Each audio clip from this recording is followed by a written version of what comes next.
ଶିମ୍ବକୁ ଦେଖିଲେ ମନେ ପଡ଼ିଯାଏ କଥା ମୋ ଜେଜି ବୁଢ଼ୀର। ଲିମ୍ବ ପତ୍ର ଆଣି ଗୁଣ୍ଡ କରିଦେବ, କହିବ ଜଲ୍ଦି ଜଲ୍ଦି ମୋ ପାଇଁ ପିତା ସନ୍ତୁଳା ଟିକେ କର।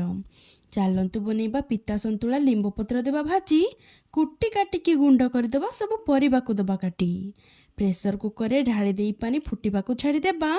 ଧୋଇ ଛାଣି ଦେଇ ପରିବାକୁ ଆଣି ପାଣିରେ ପକାଇଦେବା।